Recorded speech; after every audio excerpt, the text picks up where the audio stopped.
Pour la première rencontre, les choses se déroulent un peu différemment. Au lieu d'une ruine abandonnée, les sombres aventures de Div l'ont mené dans une réserve boisée dense aux États-Unis. Une forêt épaisse et isolée, depuis longtemps associée à des comportements étranges de la faune et à des phénomènes inexpliqués. So this tree is in between, and it's huge, right? There's the root spot. Now say it fell right here and it tipped, it would be in that vertical V there. There's no way that it got where it's at from this way. And then we call for a cooler. So I'm hoping with this bend down here, we're gonna catch something tonight, and we're gonna go down in here and go up and around over there. So that's what we're doing at the moment. And what else was it that we saw? What was it? Was it? I think I got that break already, but I'll show it this way. That's another thing too, look. That's weird looking, like something stepped there, like right here, like that. I don't know, I've never been down this side, so so now I got a good bunch of company. I got more balls today, technically, all together, so I can go for her. I'm gonna have to cut that part. Oh God, okay. All right guys, zigzag, we're gonna do the Z. Listen, hold, stop. Did you just hear that? Did you just hear that? Yeah. Woohoo! It's just a crazy lady. That was a flippin' wood knock, dude.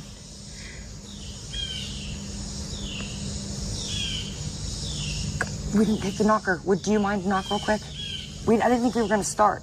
I might have to go back to the car. I gotta get all my lights and everything. I can't go yet. You should definitely do that before we get down the I just thought about that. I'm so gung-ho. I'm ready to go. All right, I gotta go back and get my bag, and then we're on. This is on. Is that you? Des broussailles enchevêtrées, des arbres tordus et des mouvements furtifs donnèrent le ton d'une atmosphère inquiétante.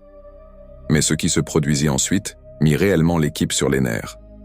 Nous sommes le 12 août 2025, lorsque Dee et son groupe s'aventurent dans la forêt, sans savoir que leur nuit les confronterait à d'étranges relevés, des mouvements soudains et l'impression glaçante d'être observés.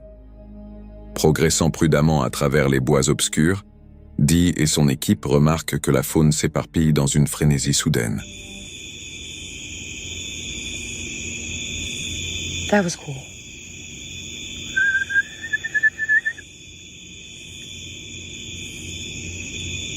Stick break.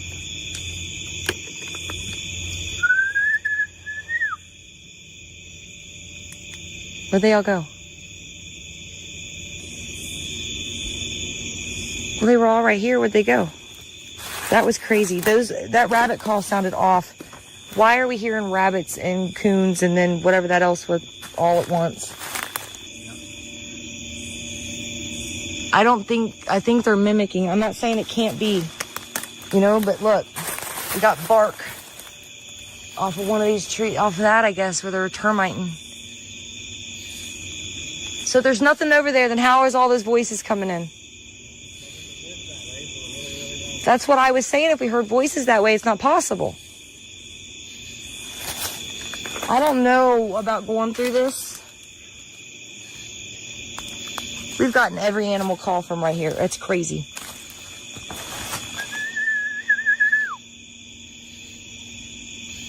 Ooh, did you hear that? Stick break. All right, let's go lights out for a second.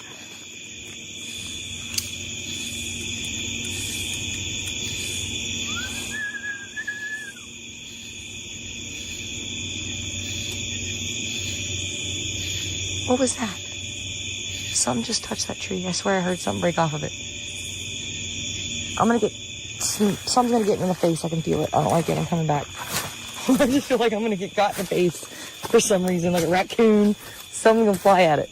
Des lapins s'élancent dans les broussailles et des ratons laveurs traversent le sentier en trombe, tous fuyant comme s'ils étaient pourchassés par quelque chose d'invisible. Puis, la forêt sombre dans un silence anormal, un mutisme oppressant qui pèse sur les oreilles et rend chaque respiration trop bruyante. Chaque craquement de branches semble trop lourd pour être causé par le vent. trop intentionnels pour être ignorés. Les bruissements approchent de Russell, puis s'interrompent brusquement, comme si quelque chose les suivait à pas lents, juste hors de leur champ de vision. Les arbres tordus et courbés paraissent se refermer autour du groupe, leurs silhouettes difformes évoquant des figures à moitié formées dans l'obscurité. Plus ils s'enfoncent, plus l'atmosphère devient pesante, comme si la forêt elle-même rejetait leur présence. L'espace d'un instant, Dee se retrouve seul. Un craquement sec de bois résonne tout près, suivi d'un froissement dans les broussailles.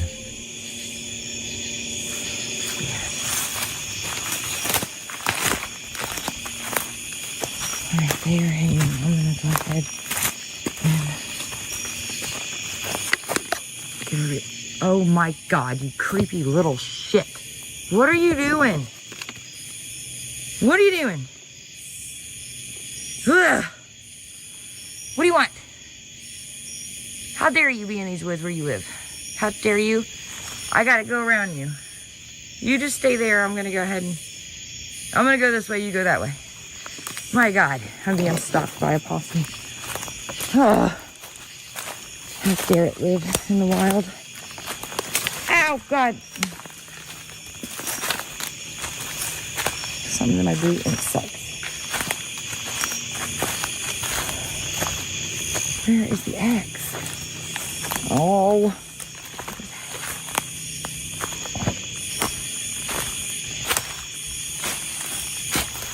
I'm not in the right spot. Oh my God. Okay, where am I? I don't know where I am.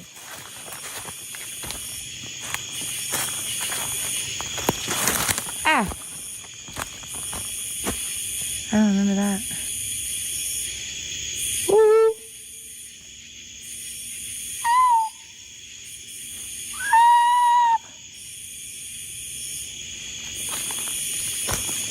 Ah! The fuck? God! Oh! Hello?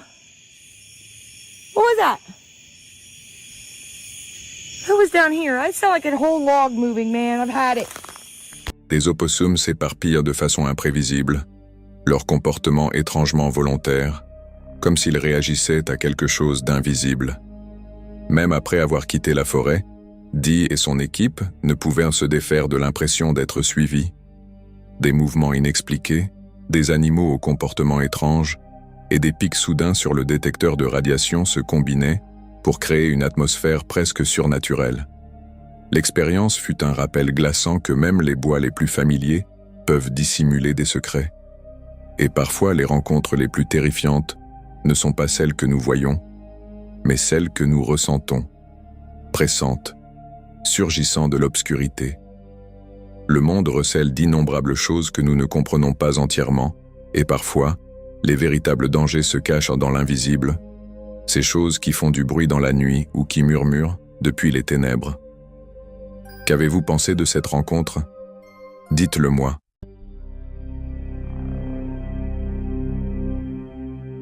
La vidéo mise en ligne sur la chaîne High Gear commence comme beaucoup d'autres. Deux amis partent pour une journée de motocross dans les forêts de Pologne. L'ambiance est légère, de la boue, des sentiers boisés et une carrière voisine à explorer. Tout semblait n'être rien de plus qu'un après-midi énergique passé sur les motos. Mais au détour d'un des chemins forestiers, quelque chose d'inattendu change brutalement l'atmosphère. Presque trop tard, l'un des pilotes le remarque, un câble d'acier tendu entre deux arbres. Placé exactement à hauteur de tête, cette corde métallique laisse au motard lancé à pleine vitesse à peine une fraction de seconde pour réagir. Il se baisse de justesse, échappant à ce qui aurait pu être une issue catastrophique.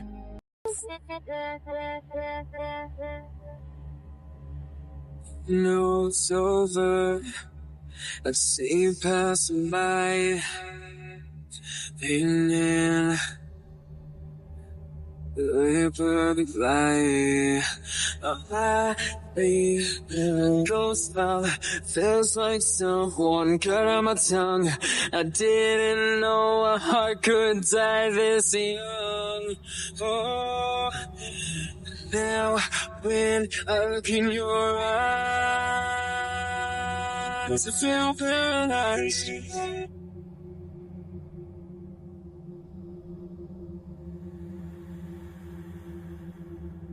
Mamo i nebe.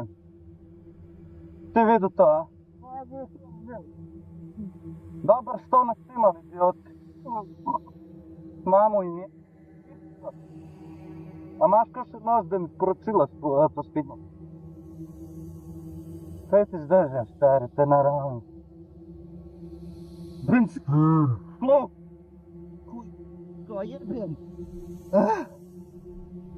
What the fuck, model? To bom jaz zdaj vzel, stari. A misliš, da bi poklical policijo? Pač najbrž to ni ilegalno, a ne? Pač nekoga proba pobiti. La caméra capture tout. L'exclamation de surprise, l'éclat soudain de colère, l'incrédulité. Très vite, ils comprennent qu'il ne s'agit pas d'un équipement oublié ni d'un simple danger accidentel. C'était volontaire. Un câble d'acier tendu en travers d'un sentier où passent des motards, un piège conçu pour blesser. Ébranlés, les deux amis débattent de leurs options. Un instant, ils envisagent même de se dissimuler dans les arbres pour voir si la personne responsable reviendrait. La forêt, si paisible quelques minutes plus tôt, semble à présent plus lourde, comme si elle renfermait un secret. To se pa kar nam zgodilo, ne moram verjeti. To. Kaj? Vzamemo stokci zarijo domov. Bomo mi s tem veseli tega modela, Neki bi naredil, Motherfucker. Pa daj neki kamen, da zjebem to drevo, Kao, to so znaci, odlešče ne bo. Teraz malo kada kje bom imel je vse znate. Sam, let's get home. Prav, angleština je prav moj doma, Da je to samo ruzak, da gremo, da le kuk te, mislim, kuk te DJ-a, ne. Ne, popegi, mater jedem. Meni se oslo to noter, More iti samo slati. No, star. Dobro, da je bilo to na dosti pregledno, ne, da drugače, ne vem, da bi ga ful pisal. Da bi imel špegle gor, stari, ubal bi se, majke. Ja, jaz sem jih imel, jaz sem sam tebe videl, ko si padel, Pač nerealno, Pač če jih obrišo še v pizdi. Tam nama pišo vse, ali nekaj takega. Pa če razliti tebe cel pizda, slipo, tako, baci, ne. Zdaj se ustava, zdaj pri meni na eno pivačo, pa se gleda, tale. Ustava pri meni na eno pivačo, da pogleda. Au lieu d'attendre, ils détachent le câble et l'emportent avec eux, libérant ainsi le sentier de ce danger. Mais les questions demeurent tandis qu'ils repartent. Qui l'a installé? Pourquoi ici? Cette fois, personne n'a été blessé, mais l'idée reste ancrée dans leur esprit. Avec quelle facilité la forêt peut basculer d'un lieu de jeu et d'évasion à quelque chose de bien plus sombre? Car ici, ce n'est pas toujours la nature qui représente le plus grand danger, mais bien les intentions de ceux qui y pénètrent. Qu'avez-vous pensé de cette rencontre? Dites-le moi.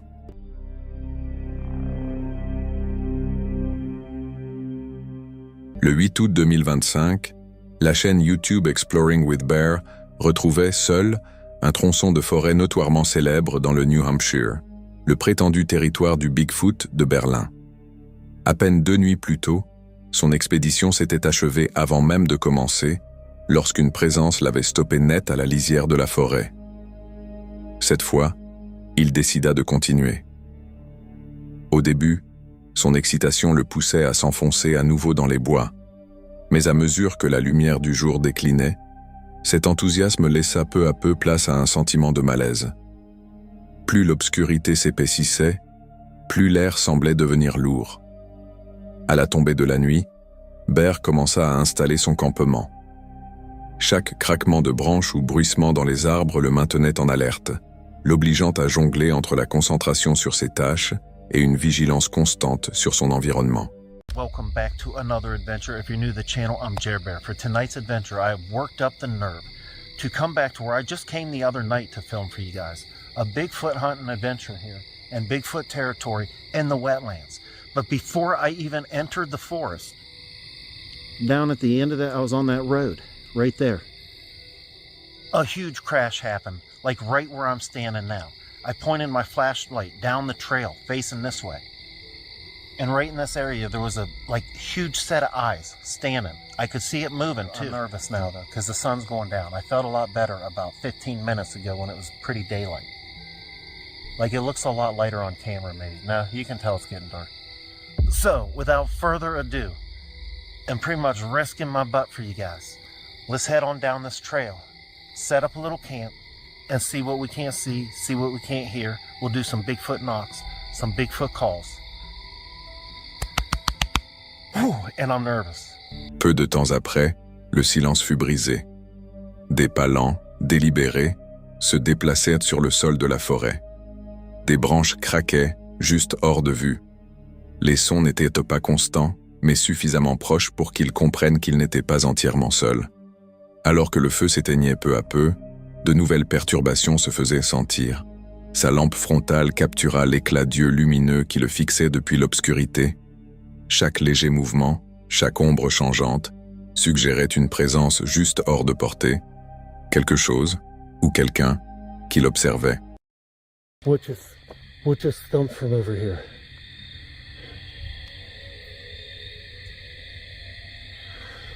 My heart's freaking racing.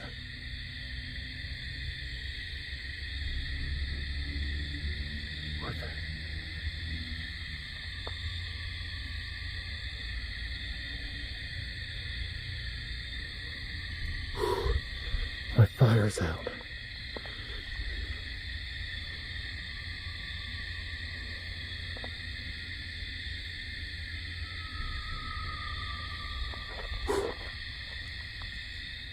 They keep inching closer, man.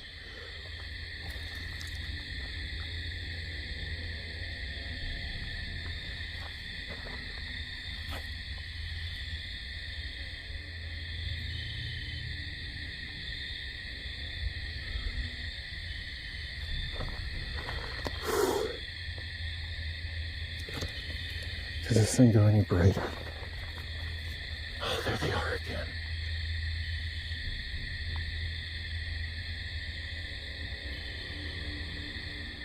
There's 2 or 3 of them.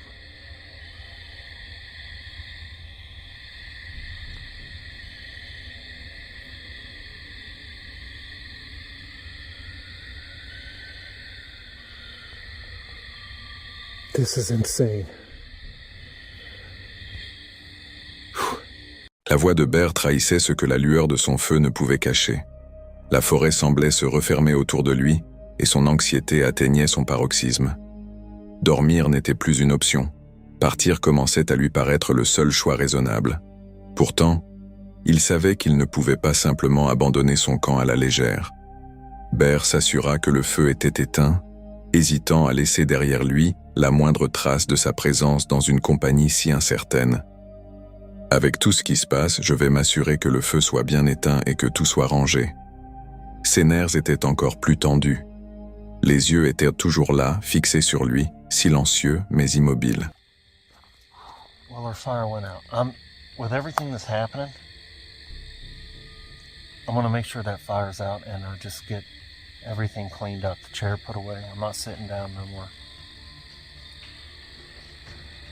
I'm not even trying to sit down right now. And yeah, let's get everything packed. I don't want to leave anything if I have to. Well, I can't run even with all that stuff. But anyway, let's get it packed up. And then we'll oh my goodness, what is that, man?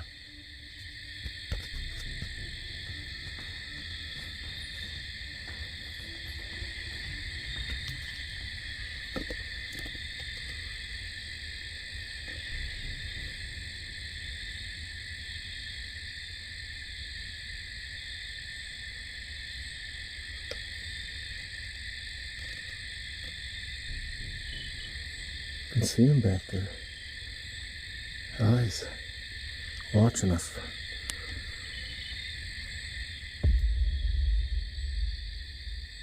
Just eyes staring at me. Bear commença à ranger rapidement, mais avec prudence, ses mouvements étaient délibérés, scrutant la lisière des bois après chaque bruit. Chaque regard vers l'obscurité semblait confirmer la même chose. Il était observé, choisissant la sécurité plutôt que la curiosité. Il rassembla le reste de son matériel, empila les objets les plus lourds dans la benne de son camion pour plus de sécurité, et sans hésitation, quitta le site. La forêt se referma derrière lui, engloutissant ce qui avait été tapi juste hors de vue.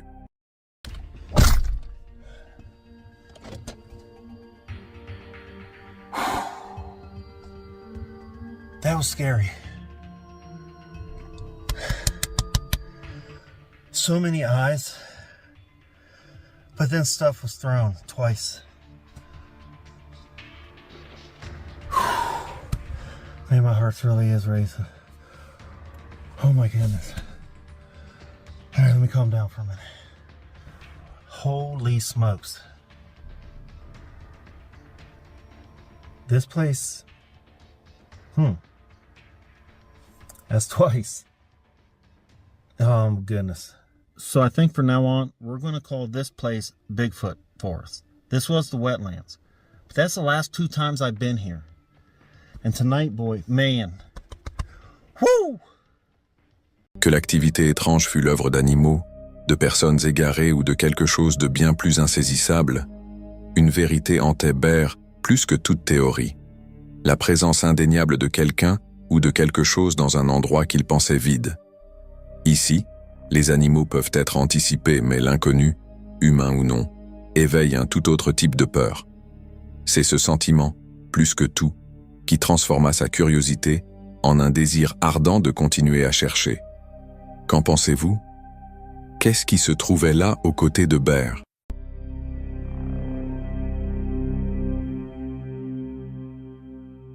Le 24 septembre 2020, le créateur YouTube Chazashod, connu pour ses excursions en solitaire, partagea une aventure qui ne ressemblait à rien de ce qu'il avait vécu auparavant. Au parc d'État de Putnam, dans le Connecticut, un site lié à la guerre d'indépendance américaine, il prévoyait une simple nuit en plein air, équipée seulement d'un hamac et d'une bâche. La zone est parsemée de ruines, de caves et de trous de caves, où les soldats continentaux avaient autrefois enduré des hivers d'une brutalité extrême. Les habitants disent que le parc est hanté par des histoires de voix et de silhouettes qui ne seraient jamais parties. Chad commence son périple avant le coucher du soleil, s'enfonçant dans la forêt. Quand la nuit tombe, l'ambiance change brusquement. Le calme léger du jour disparaît, remplacé par une lourde immobilité qui fait résonner chaque pas beaucoup trop fort. Avec pour seule lumière le faisceau de sa lampe torche et en arrière-plan le faible bourdonnement de son appareil d'enregistrement, il s'aventure plus profondément dans la forêt. Finalement, il atteint la grotte de Philippe. They have all these like landmarks marked out all over the place. Oh, Philip's cave. Here it is. Shallow cave in this rock was used by Mr. Phillips, who was a soldier returned to the war to live in this cave. Liberating an occasional chicken or produce from local farmers. Another version said he was permanently removed. Yeah, that's what I heard. I heard he was shot to death. Whoa, look. I came here just to go to Philip's cave to see if I could speak to him, and it says not do. Like, do not do it. Do not do it. Well, I'm gonna do it. This is it right here, you guys. This is it. This is Philip's cave right here. Looks like a little stairway made of rocks or something. Or it's obviously made of rocks. I mean, it goes up.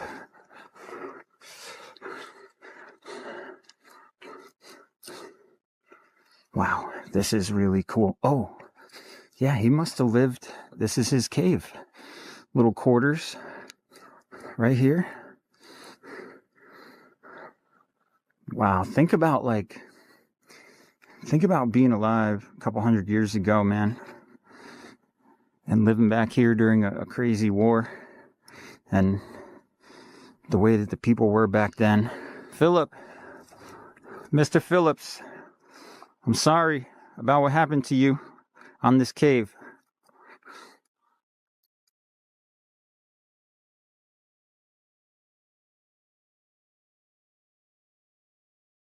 Un surplomb rocheux qui, dit-on, aurait abrité des soldats durant la guerre. Il parle à voix basse de l'histoire des lieux, comme pour s'ancrer dans quelque chose de familier. Mais son calme ne dure pas. Plus la nuit avance, plus il a la sensation que quelque chose d'autre l'écoute. Puis cela commence. Un léger craquement venant du côté gauche du sentier. What the hell?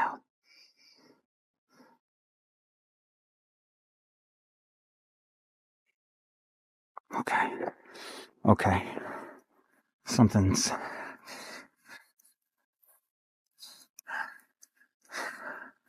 I don't know. What section of the park do we got here? Cemetery/command officer's quarters. 2 mounds of stones inside the square formed by the granite posts, thought to be the camp cemetery. Double-ended officers' quarters. Further research. Distinct probability the hut belonged to Lieutenant Colonel Henry Dearborn. So there's a little trail that goes here.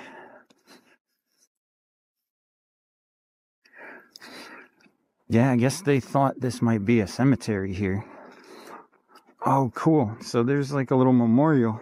Yeah, this is pretty cool, man. Think about how old this is. Hundreds of years old. Standing here, right here where this cemetery was, apparently. Whoa. Oh, that scared me. That must have been a branch just falling. Il se fige, réalisant qu'il n'est peut-être pas seul. Quelques instants plus tard, une voix grave flotte hors de l'obscurité. Elle n'est pas forte, ni assez claire pour être comprise, mais elle est là. Délibérée, incontestable. Son pouls s'emballe tandis qu'il braque sa lampe torche vers le son. Le faisceau découpe les arbres tordus et les broussailles épaisses. Rien. Aucun animal qui détale. Aucun randonneur en vue. Seulement ces troncs noueux et ces ombres qui s'étendent à perte de vue dans le noir. Mais la forêt refuse de retomber dans le silence. Des bruits épars résonnent autour de lui, branches qui craquent, frôlements discrets qui semblent changer de place chaque fois qu'il tourne la tête. Comme si quelque chose le encerclait, juste au bord de la lumière, assez près pour être entendu. Chaque fois que le silence s'installe, un nouveau bruit vient le briser, moqueur, provocateur, refusant de le laisser respirer. La voix ne revient pas mais sa présence persiste. Le reste de la nuit suit le même schéma. Chad garde son calme, mais les images révèlent son malaise. Alors qu'il se repose dans son hamac, l'audio capte des murmures aléatoires. Inégaux, lointains, presque conversationnels. Il se demande s'il n'est pas en train de vivre ce qu'on appelle une hantise résiduelle, lorsque des sons du passé se rejouent comme un disque rayé. Bien que rien n'apparaisse jamais à l'image, l'attention naît précisément de ce qui ne se produit pas. Pas de sursaut, pas d'effet, juste cette possibilité troublante. Quelqu'un était peut-être là, tapi dans l'obscurité. À l'aube, son ton est prudent mais ferme. Il conclut la vidéo avec des plans de canons et de ruines croulantes. Son soulagement est presque palpable. Quand la lumière du jour inonde enfin les lieux, les ombres reculent. Mais l'inquiétude, elle, ne disparaît pas.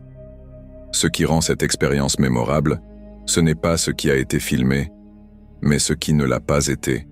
Les murmures, les voix étouffées, les pas discrets qui n'ont jamais révélé leur source. Ils pèsent bien plus lourd que n'importe quel sursaut orchestré. Avec cette dernière rencontre s'achève un nouvel épisode. Si ce n'est pas encore fait, laissez-moi vous rappeler d'aimer la vidéo et de vous abonner. Partagez aussi en commentaire ce que vous avez aimé, ou pas. Nous publions presque chaque jour, alors assurez-vous d'être abonné. Croyez-moi, vous ne voulez pas manquer la suite. Et si vous voulez voir plus de vidéos troublantes, dans 3 secondes, elles apparaîtront sur votre écran. On se retrouve là-bas.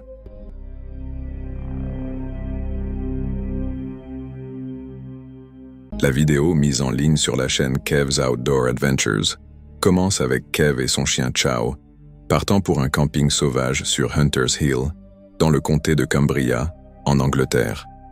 Cette région est imprégnée de folklore local, notamment en raison de son lien avec l'Old Corpse Road, un ancien chemin funéraire sur lequel on transportait autrefois les morts à travers les collines pour leur inhumation.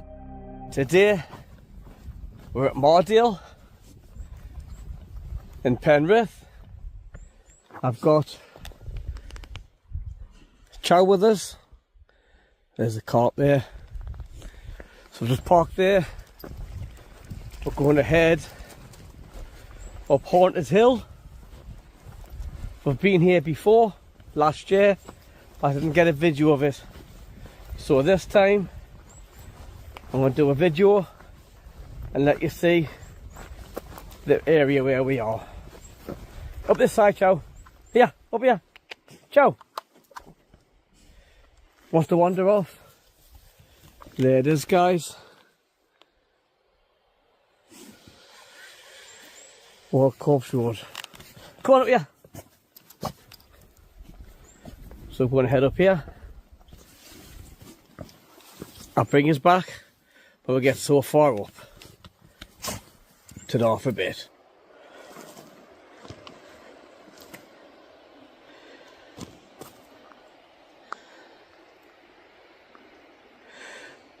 Unbelievable view in it. The water's right down, as you can see. That little island wasn't shown last time I was here.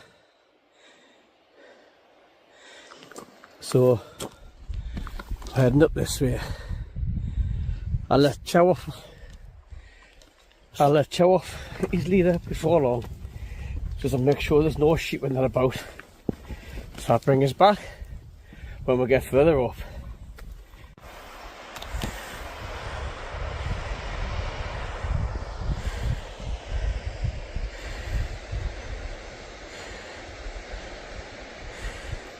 Kev explique qu'il s'agit de l'une des collines les plus hantées de Grande-Bretagne et mentionne des rumeurs selon lesquelles certaines personnes auraient entendu des bruits de pas et des chevaux galoper en campant ici. Mais, au fond de l'un des sentiers forestiers, quelque chose d'inattendu vient changer complètement l'ambiance. Many moons ago, there was a flood, I think from Manchester, the reservoir, and Mardale was a village, and the water swooped down, wiped out the village, and killed a lot of residents, which is horrible. And this hill that many chows came up today is called Old Corpse Road. So what they used to do was to get the bodies on ponies, and they would carry them on horseback up this hill to the next town, which is a few miles away. I think it was Shap or something like that. I think that's what it was called anyway. And they would carry them up here one at a time on the back of a horse and take them to the dead bodies to the other city to get buried. And then there's rumours being told that over the years people have been coming here camping and they've heard people walking about, they've heard horses running around the field where they are, up the hill. They've looked outside and there's been nobody about. So, like I say, last time I was here, me and Chow, he was flat out. I'm lying in my bivvy watching a film on my phone, and it just sounded like somebody was walking around outside my tent in the long grass, scuffling in the long grass, walking around. I went out, had a look, nobody there. Kev raconte une expérience troublante vécue auparavant sur la colline. Alors qu'il était allongé dans son bivy, sac de couchage étanche, il avait entendu un bruit étrange, comme si quelqu'un marchait autour de sa tente, dans les hautes herbes, avec des frottements et des pas étouffés. Il avait regardé dehors, mais il n'y avait personne. Cette nuit-là, la légende semblait terriblement proche. Presque trop tard, Kev est brusquement réveillé par un bruit perçant qui traverse le vacarme du vent violent.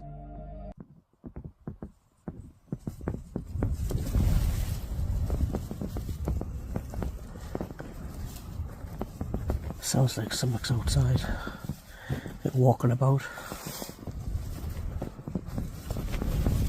I know it's windy, but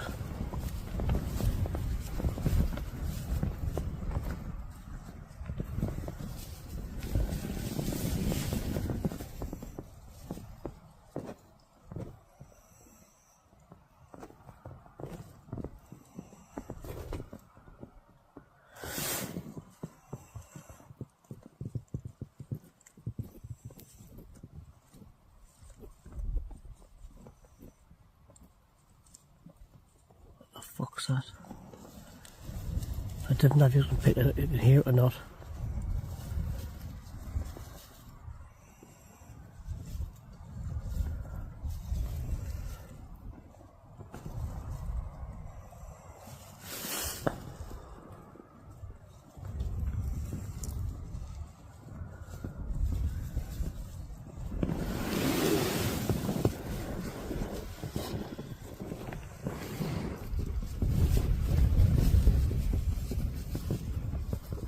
Right guys, I'm going to turn this light off. The fuck? I'm going to try and get some sleep. I know it's windy, but just sorry those footsteps outside as well.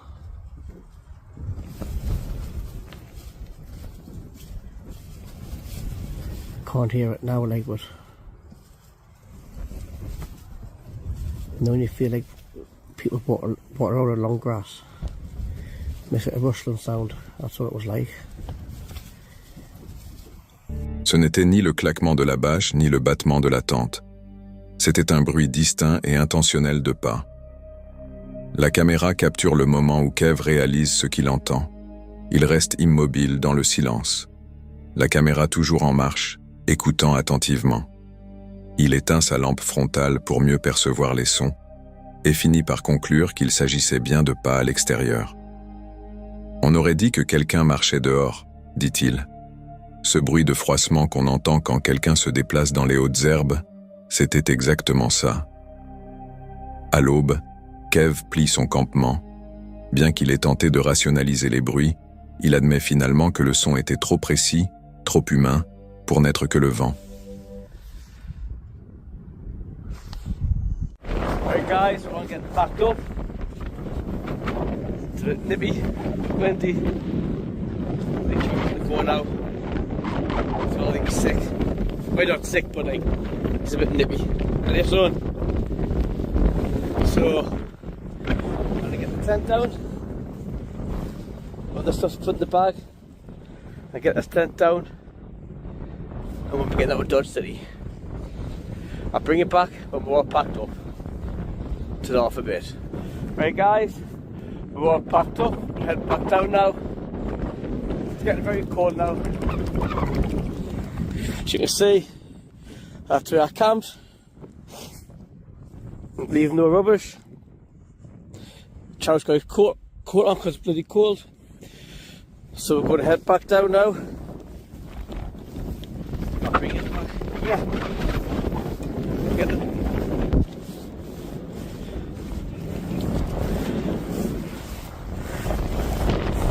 Ciao. This way, come on.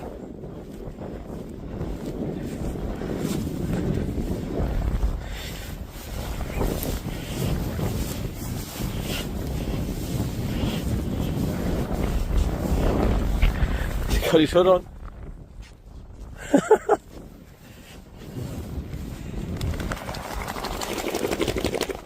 Right, come on.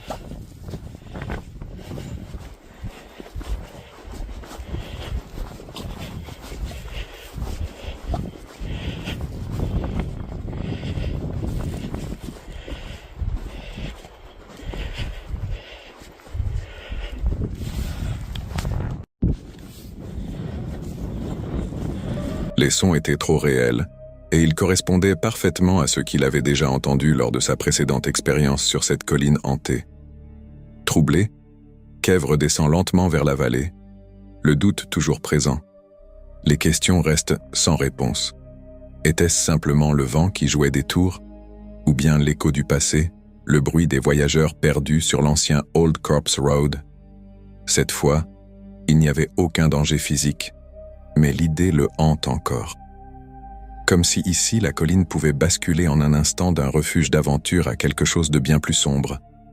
Car, dans ces lieux sauvages, ce n'est pas toujours la nature qui représente le plus grand danger, mais l'histoire elle-même qui s'accroche à la terre. Et vous, qu'avez-vous pensé de cette rencontre? Dites-le moi en commentaire.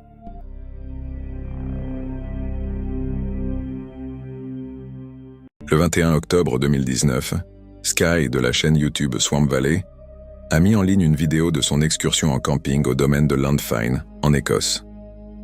Cet endroit est habituellement calme et apprécié des promeneurs, mais presque dès son arrivée, quelque chose lui semble anormal. Il filme tout avec son téléphone, et ce qui s'ensuit a profondément troublé des milliers de spectateurs. Peu de temps après le début de la randonnée, Sky remarque un homme qui le suit. La silhouette reste à une distance suffisante pour susciter l'inquiétude. Sky ne le reconnaît pas, et ses intentions sont floues. Inquiet, il accélère le pas, jetant des coups d'œil derrière lui pour s'assurer qu'il n'est pas piégé. La panique commence à monter. Sky se réfugie dans une partie dense de la forêt, s'accroupit, essayant de rester hors de vue. Hey, I don't want to sound like a big pansy. This is really freaking me out. Somebody is actually following me, and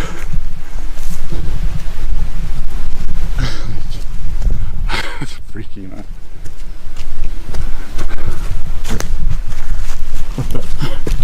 Like,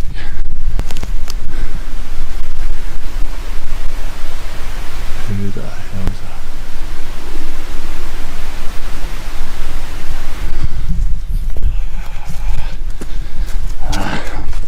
Not messing about with that guy. Right, I am I'm gonna walk faster.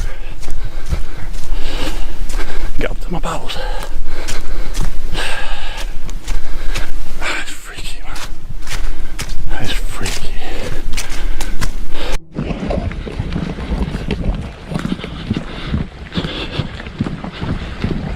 It's getting beyond a joke.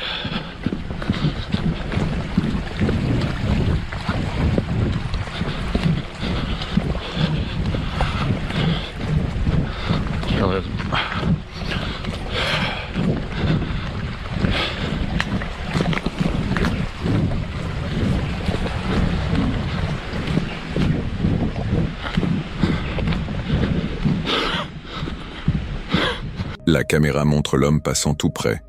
Au lieu d'en rester là, Sky fait un choix audacieux. Il décide de suivre l'inconnu à distance. Mais la traque ne dure pas longtemps. Très vite, l'homme disparaît de son champ de vision, avalé par les arbres. Sky s'arrête, se cache parmi les broussailles et tente de joindre ses amis par téléphone. C'est alors que tout prend une tournure terrifiante.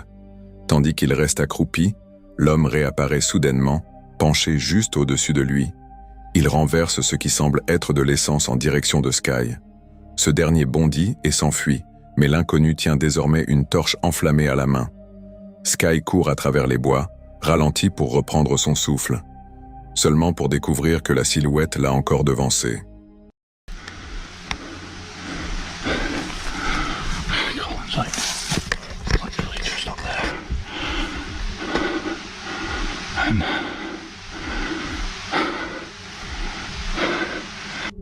I don't know where he is. I give Colin a phone. Just tell him something he doesn't give. Down in.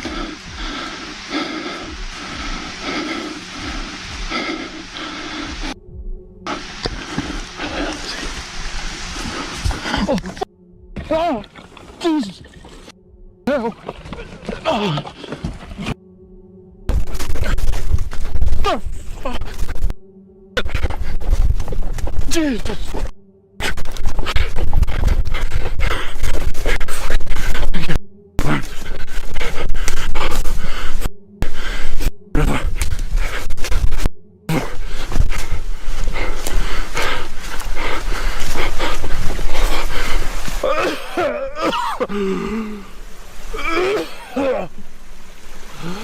Oh, fuck, it stinks.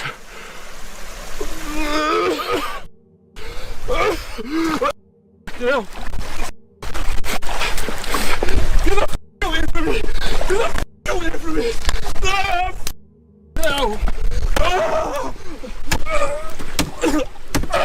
À la toute dernière minute, ses amis arrivent, ayant suivi sa position après son appel désespéré. Ils interviennent juste à temps et le conduisent en urgence à l'hôpital. Contre toute attente, Sky survit. Cette fois, aucune vie n'a été perdue. Mais l'incident laisse derrière lui une pensée glaçante. Qu'est-ce qui peut pousser quelqu'un à traquer et chasser une autre personne dans les bois? Et vous, que pensez-vous de cette étrange rencontre? Dites-le moi dans les commentaires.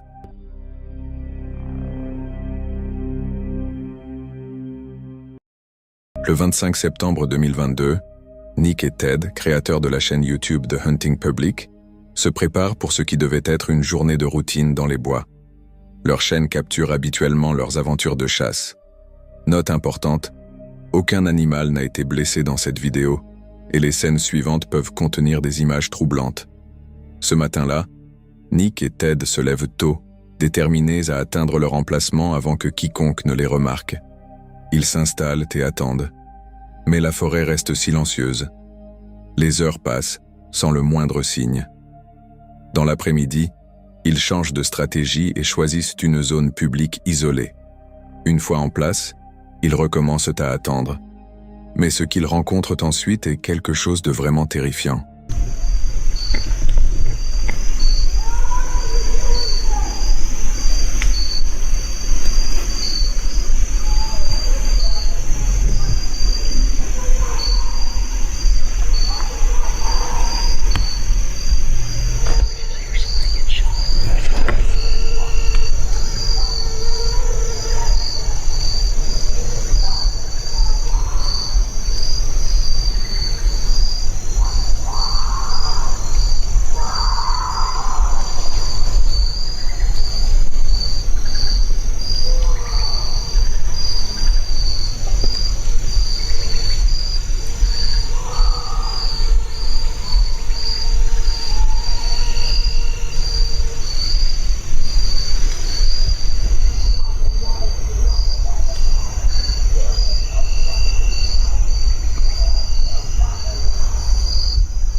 Au début, cela ressemblait à rien de plus qu'une voix en colère, quelqu'un criant de frustration, des mots résonnant faiblement à travers les arbres.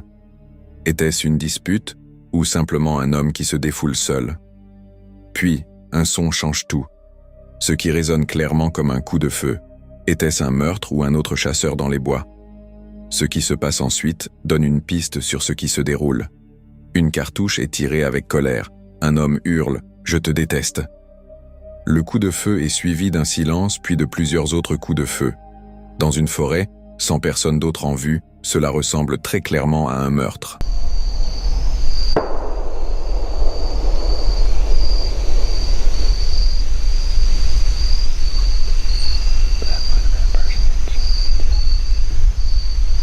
I keep getting chills all down my back. Yeah. Somebody is screaming at the absolute top of their lungs over there. Very not good obscenities to someone else. Right before that last gunshot, it sounded like a truck revving up or something. Yeah. In gravel, throwing gravel or something. Yeah. And then that gunshot was like, that one sounded like a rifle. Yeah. That last one, like, the other one sounded like a handgun. That last one, like, you could make out a few things they were saying. It wasn't good. Things we won't repeat on here, but it was like blood-curdling screaming. I've never witnessed anybody screaming like that.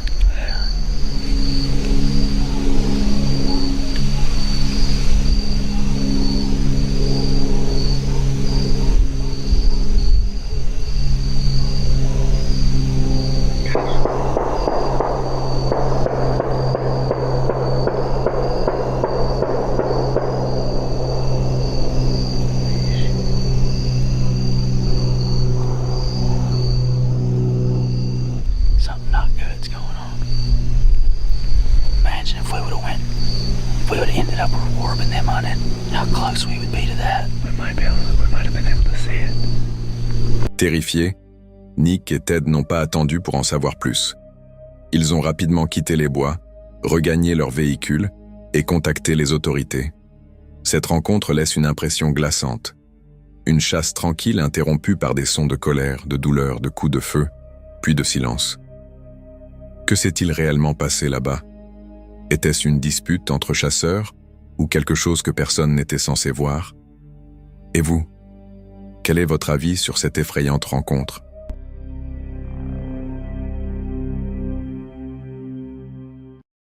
La vidéo publiée sur la chaîne Taking a Journey commence avec l'animatrice Ariana, profitant d'une promenade matinale avant d'aller travailler. La journée débute paisiblement, suivant une routine simple, faire un peu d'exercice avant d'affronter les défis habituels de la vie en van, comme les embouteillages de l'après-midi. L'ambiance est calme, tout semble annoncer une soirée tranquille et ordinaire. Mais, au cœur de la zone urbaine où elle est garée, quelque chose d'inattendu vient soudainement bouleverser l'atmosphère. Après avoir terminé sa journée de travail et regagné son van, Ariana fait une découverte aussi surprenante que répugnante. So I'm not sure where it's leaking from, but it has spilled everywhere. So the water is under here, all over the floor still.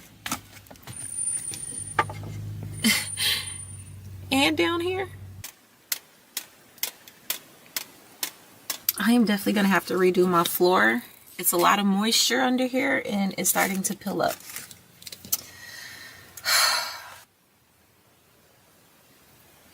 I just got off. I just want to relax. I have to edit. I have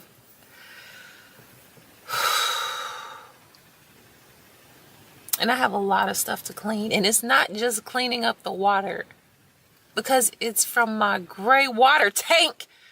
So I have to go and bleach this. I have to bleach all of this, like all of this down. I had a bag of clothes sitting on the floor because I was gonna go wash. It's soaked now.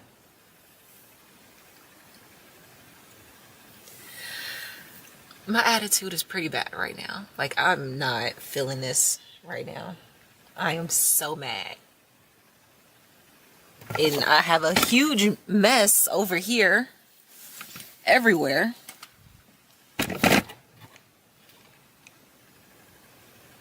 Because I had to take everything out.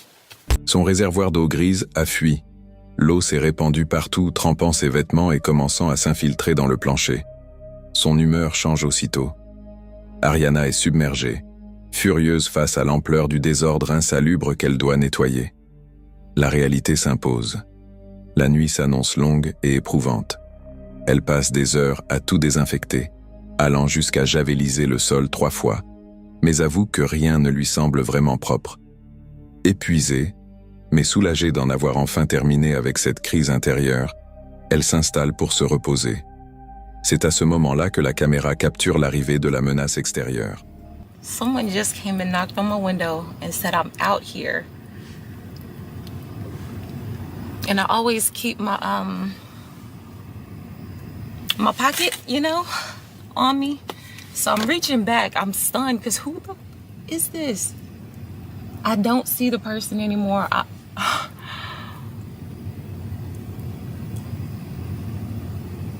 don't even want to park here anymore.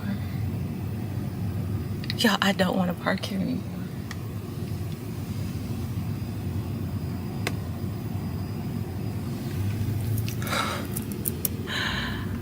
Okay. Yeah, so I think I might move. Give me a second, y'all. What the heck? Let me turn this off. Let's go. I'm not parking here. I'm not. Nope.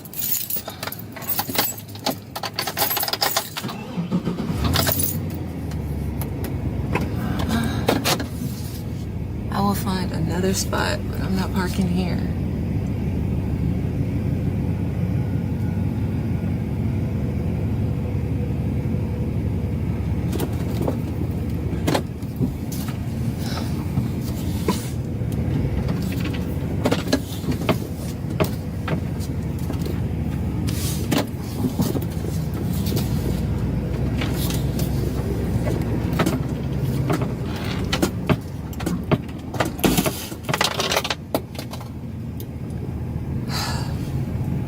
Oh, just water. Just water.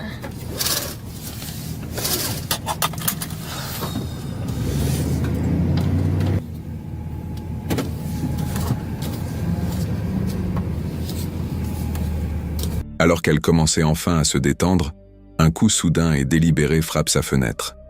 Une voix suit aussitôt, proche, glaciale et menaçante. « Je suis là dehors. » Stupéfaite, Ariana saisit son couteau de poche. Elle jette un œil par la fenêtre, mais la personne a disparu. Tremblante, elle hésite sur la marche à suivre. L'échange était trop agressif, trop proche pour être ignoré. Très vite, sa décision est prise. Je ne veux plus rester ici. Sans la moindre hésitation, elle met le contact et quitte les lieux, préférant la sécurité à la peur. Mais une question reste suspendue. Qui était cette personne? Et pourquoi ce message volontairement glaçant? Cette fois, Ariana a évité de justesse une possible effraction, ou pire, simplement en choisissant de partir. Une fois encore, la liberté du van life montre son autre visage. Il suffit d'un instant pour que le quotidien passe d'un désordre gérable à quelque chose de beaucoup plus sombre. Là dehors, ce ne sont pas toujours les fuites ou les embouteillages qu'il faut craindre, mais les intentions imprévisibles de ceux qui rôdent dans l'obscurité.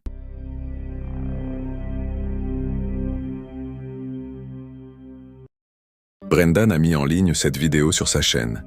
Il commence son exploration en déclarant « C'est la pire expérience de camping que j'ai jamais vécue. » Tout a commencé à Clacton-on-Sea, une ville pittoresque située sur la côte sud-est de l'Angleterre. À seulement quelques kilomètres au sud se trouve une autre localité côtière, Jaywick. Le contraste entre les deux est frappant. Clacton a autrefois été élue l'une des villes les plus heureuses de Grande-Bretagne, tandis que Jaywick porte la réputation d'être la plus défavorisée d'Angleterre. Par curiosité, Brendan a décidé de constater la différence par lui-même. Il a garé son van à Jaywick pour y passer la nuit, bien déterminé à découvrir si cette réputation était méritée. Good morning. Outside the back of a yuppie tennis court with a couple of Chelsea tractors hanging around. You join me in the heart of Cambridgeshire, following on from last week's video when we explored the beautiful city of Cambridgeshire, cooked up a lovely pizza in the back of this van. Today we take our adventure to the coast. The eventual goal of today's video is to go and visit, or possibly drive through, Clacton-on-Sea and finish our adventure at a little town in England called Jaywick, coined as one of the most deprived towns in the UK. And I thought, as soon as I'm in the area, I just had to go and see it. After chucking a cup of tea down my neck, it was time to hit the road and make our way to the first stop of the day.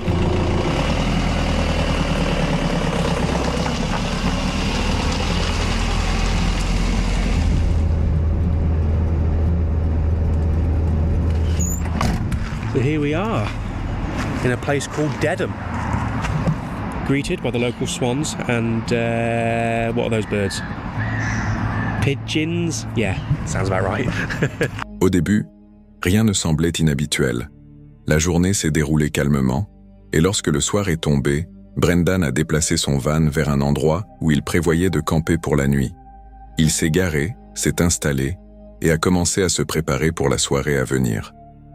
Mais à 2h30 du matin, Brendan a compris exactement pourquoi la réputation de Jaywick était si sombre.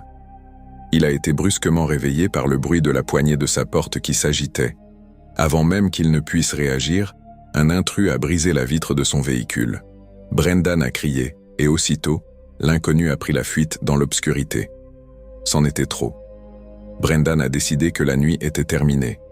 Il a démarré son van et a quitté les lieux, refusant de prendre le risque d'une nouvelle confrontation, ou de découvrir ce qui aurait pu se passer si l'homme était revenu.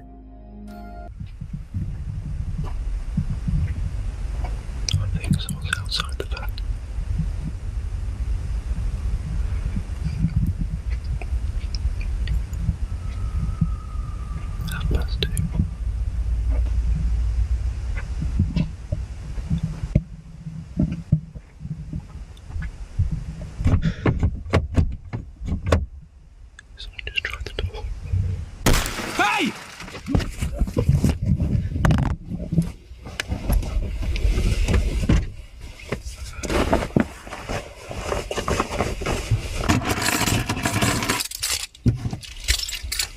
Right, whoever the that was has now gone.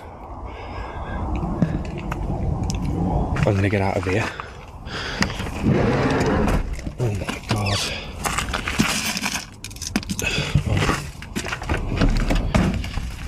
Oh, fuck's sake.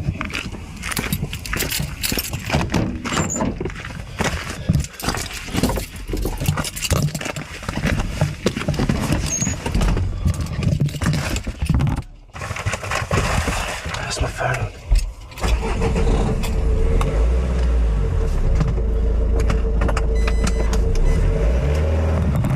Avec le recul, Brendan admet que l'expérience a été terrifiante, mais cela ne l'a pas empêché de continuer à camper.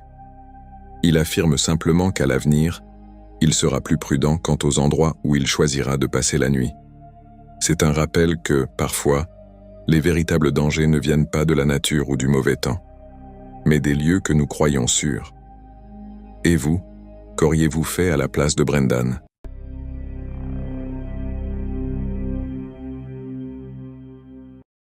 Sean tient une chaîne YouTube de camping populaire appelée Love Sundays, où il documente habituellement des excursions paisibles dans certaines des régions les plus isolées du Royaume-Uni. Son contenu est léger et aventurier, souvent centré sur lui, son van et la nature. Mais le 11 février 2024, il a publié une vidéo qui a perturbé à la fois lui et ses spectateurs. Ce qui devait être une tranquille sortie en solo allait prendre une tournure inquiétante. Après avoir garé son van sur le bord d'une route isolée, Sean s'est lancé dans une randonnée à travers la forêt, profitant du calme de l'après-midi. Quelques heures plus tard, la lumière a commencé à diminuer. Sean est retourné à son van et s'est installé pour passer la nuit. So I kind of feel like it would be rude not to go for a little wander in the woods while we're here. Get back to nature. How am I going to overcome this? Do some climbing.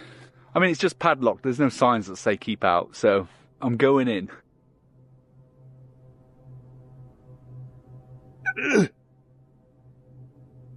Easy enough.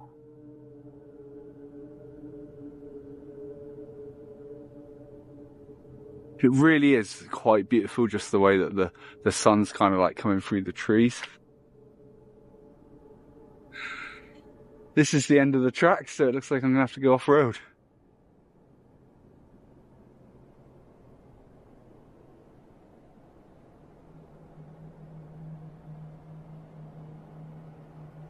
There seems to be a lot of trees down around here, and it's definitely not from the storms, because there's like tree stumps everywhere.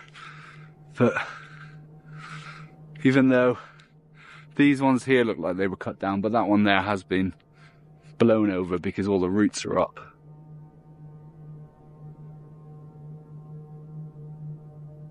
If it was a windy day today, I would be like, yeah, not going in there. The last thing I want is a tree to fall and hit me on the head. This was pleasant. I think I've exhausted that. Might head back to the van for a non-alcoholic beer. Au début, tout semblait normal. Juste une soirée tranquille en pleine nature. Mais cette paix ne durerait pas. À 3 heures du matin, Sean fut brusquement réveillé par le bruit d'une voiture qui se garait juste à côté de son van. Ici, à des kilomètres de toute autre présence, cela était déjà inquiétant. Puis vinrent des pas, lents, délibérés, faisant le tour de son van. Sean resta figé, le cœur battant à tout rompre, convaincu que quelqu'un essayait de pénétrer à l'intérieur. Tous ses instincts lui disaient de démarrer le moteur et de partir, mais la peur le clouait sur place. A car's just pulled up, and it sounds like they're walking around the van.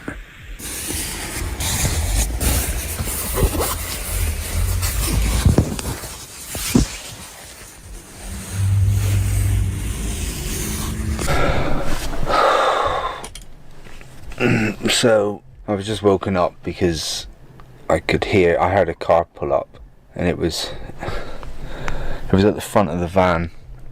So I got up, turned my phone on, and filmed. And as soon as I drew the curtains back, and they drove off. They got to the end of the road, turned around, and then came back and parked behind the van.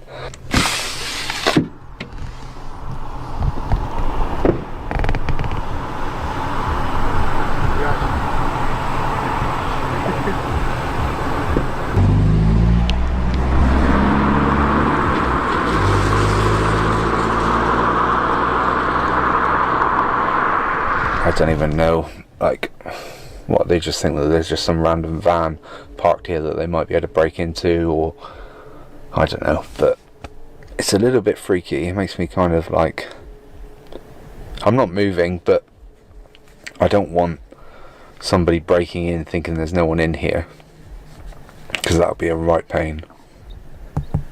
Hopefully I'll get a good night's sleep. Finalement, les bruits s'estompèrent. Quoi qu'il en soit, la personne était partie, mais sa présence avait déjà profondément ébranlé Sean.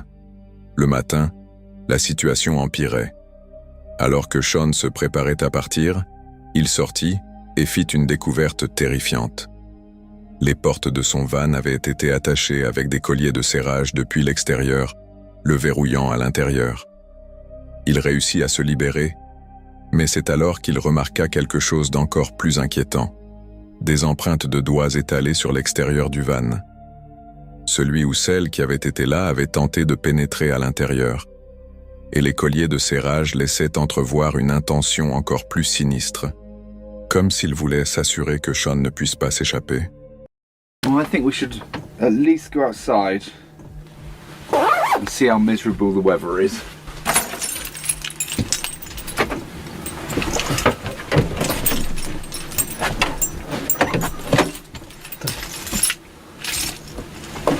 My door's stuck.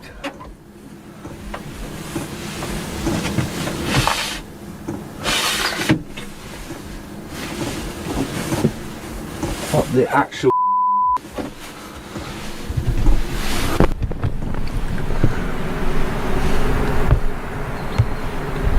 see that?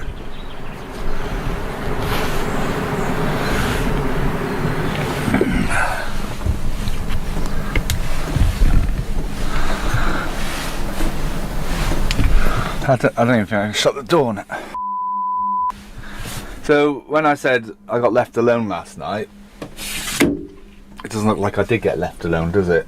I didn't even hear anyone out on the side door. Right, I've got to work out how to do this. It's a good job I haven't got a bulkhead. There we go. Oh, it's miserable out here.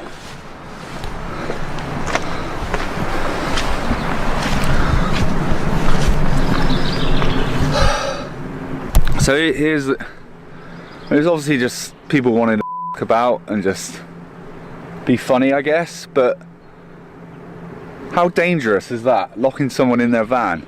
Heureusement, il n'avait pas touché aux portes arrière. S'il l'avait fait, Sean admit qu'il aurait pu se retrouver complètement piégé. Ébranlé, Sean termina la vidéo par une réflexion. Je suis venu ici en pensant que la forêt serait la partie la plus effrayante du voyage, mais ce sont les autres personnes dont nous devrions vraiment nous méfier.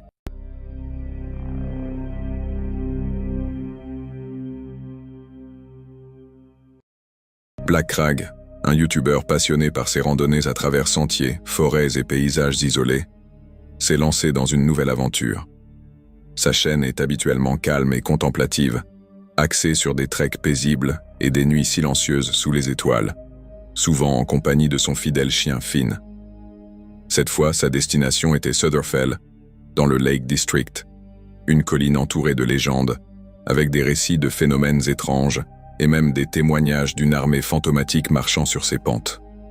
Il était arrivé avec l'espoir de surprendre quelque chose d'inhabituel, mais ce qui s'est déroulé cette nuit-là était bien loin de ce qu'il avait imaginé. It's Midsummer's Eve. The year is 1735, and a local man spies what he believes to be a gigantic army marching across the ridge of a nearby hill. This procession goes on most of the night, and the following morning he goes up to the hill and finds absolutely no trace of an army whatsoever. No footprints, no hoofprints. 2 years later, on Midsummer's Eve, several other people see exactly the same thing, a gigantic army marching across the ridge. They then proceed to tell other locals about what they saw that night, and nobody believes them. Fast forward 10 years to 1745, and 26 people witness an enormous army marching across the ridge of this same hill. And again, this went on all night, and the ranks were 5 men deep. And these 26 people that witnessed this army marching along the ridge of Sutterfell were deemed sober and respected. Today is Midsummer's Eve, and this is Sutterfell. It's also our room for the night.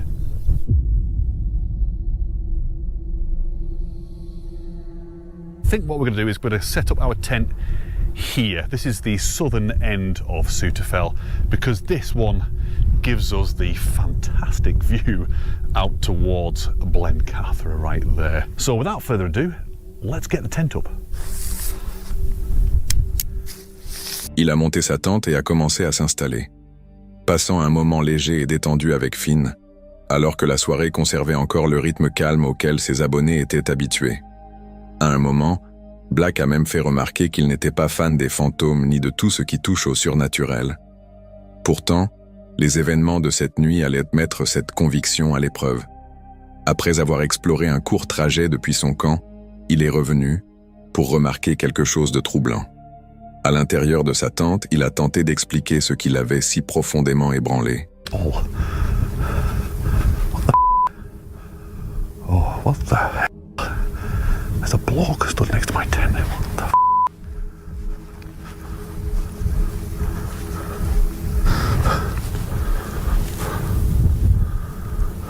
That has absolutely scared the out of me.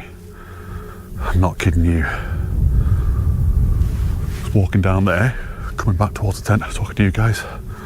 I'm telling you right now, there was somebody stood right here. Oh, I'm not kidding you, the hairs on my arms are stood up. My skin is crawling. Right there. Finn's just oblivious to me. Right, there's no way I'm staying here tonight. No way. I can't stay here. Okay, we're in the tent. I don't know. Honestly, I don't know what the hell I saw then. I don't know whether I saw. Maybe it might have been my imagination now. Honestly, I don't know. But flipping heck, that really spooked me. Really spooked me. We're just gonna try and get a bit of kip and see how we get on. Finn's down. Ce qu'il a décrit, c'était l'ombre d'un homme rôdant près de son abri comme si quelqu'un, ou quelque chose, l'observait. Un instant fugace, mais suffisant pour le laisser ébranler. Des rencontres comme celle-ci brouillent la frontière entre imagination et réalité. Était-ce un simple jeu de lumière, ou quelque chose de plus? Comme toujours, j'aimerais savoir ce que vous pensez de cette rencontre.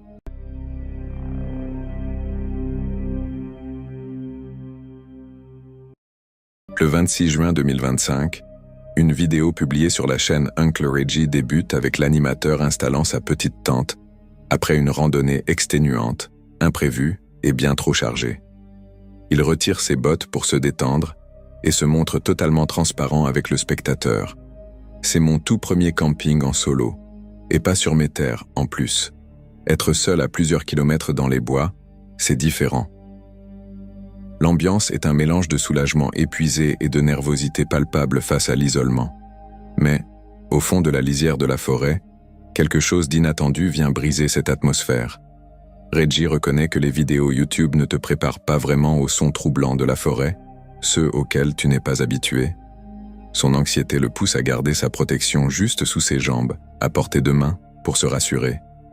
Le bruit de la nuit devient alors sa première ligne de défense. Mais, presque trop tard, il l'entend. Did you hear that? Never heard that before. But one thing I do know is animals don't like fire. So that is why I made sure I had a fire.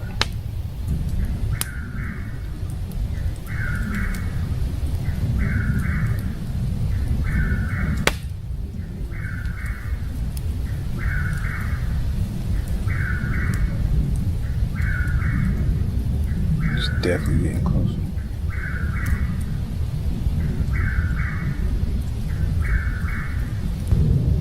All I know, if something happens, it's gonna happen on camera. That's for sure.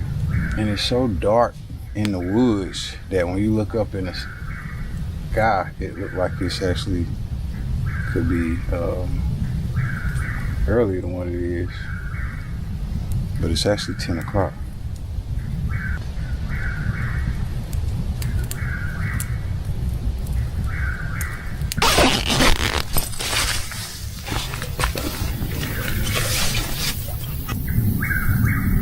Whatever it is, it's getting closer. But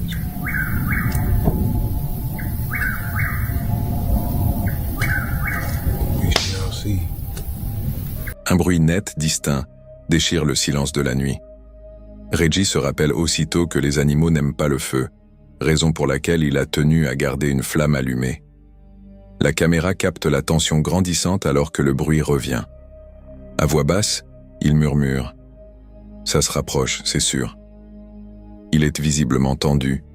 Sa voix tremble lorsqu'il admet. Tout ce que je sais, c'est que si quelque chose arrive, ce sera filmé, c'est certain. La scène ne repose pas sur la vision d'une créature, mais sur la terreur pure d'entendre une présence invisible s'approcher. Pris de peur, l'animateur décide qu'il ne peut plus continuer à filmer ni à monter ses vidéos. Quoi que ce soit, ça se rapproche, mais je vais juste rentrer là-dedans, m'allonger. La peur l'emporte, le poussant à abréger sa journée et à se réfugier dans sa tente. Au matin, il se réveille pour révéler l'ampleur de son angoisse. Of course, I overdone it with some things. I'm starting to observe that what's changing is I'm getting rid of this sleeping bag, and yeah, I'm gonna do it a little different, but I really did enjoy it. Whenever I finally calmed down, I had to call somebody to make me feel better. So hearing these noises, they do play a trick on your mind. So be prepared for that. Make sure you're not somewhere too far where you don't got absolutely no signal, and especially for you first time. But yeah, I did plan on showing y'all everything I had. I don't think that's gonna actually happen, because really this is the bulk of my items. About to finish cleaning up, get myself together, find a way to pack a little better this time, so the walk up out of here won't be so excruciating. But enough talking. Pour supporter le bruit, il a dormi avec quelqu'un au téléphone toute la nuit, simplement pour garder une connexion ouverte. Cela lui apportait un certain réconfort, une impression de lien vital, au cas où quelque chose arriverait. Là-bas, dans la nature, ce ne sont pas toujours les équipements ou les conditions qui représentent le plus grand danger, mais bien la solitude et la paranoïa face à l'inconnu. Et vous, qu'avez-vous pensé de cette étrange expérience ?